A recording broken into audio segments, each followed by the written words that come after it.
the logical thinking that we recommend quite often, both you and I, in cognitive behavioral therapy, right? You're a big proponent of it. To me, why I believe it works so well is just it's a form of logical thinking where we get to evaluate ourselves. Are we thinking rationally? And if we're not, how can we replace those irrational thoughts? We're all prone to certain thought disorders, certain thinking distortions. So I'm a social psychologist, I'm not a clinical psychologist.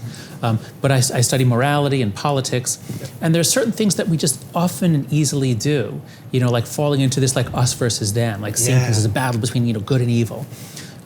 So Aaron Beck and a few other people in the 1960s noticed that there are certain repetitive patterns, catastrophizing, black and white thinking, overgeneralizing. We have this epidemic of anxiety and depression on campus.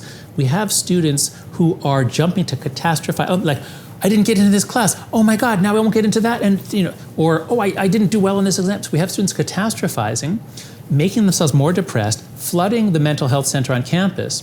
But here's the thing, what are we supposed to be teaching at a university? Critical thinking, good thinking. So CBT isn't just for the 20 or 30% that are anxious and depressed. It's for everybody. Because all of us, even if you're perfectly healthy and happy, you're still going to overgeneralize. You're going to divide things into good versus evil. So it's the human condition. That's right. I actually practice CBT in my office. For yourself, or you mean on your Well, I do on myself patients? also, but also for my patients. Obviously a small group because of my limited availability, but we do.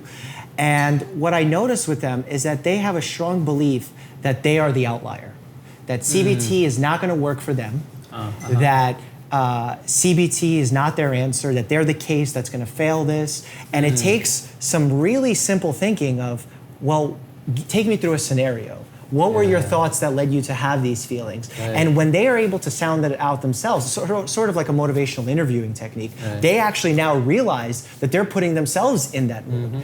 And when they do that, they have that realization, that's where the biggest impact happens. It doesn't happen quickly. No, that's a great example because you're basically doing CBT on their belief that they won't be benefited by CBT. That's like straight out of Martin Seligman, the permanent features of my psyche,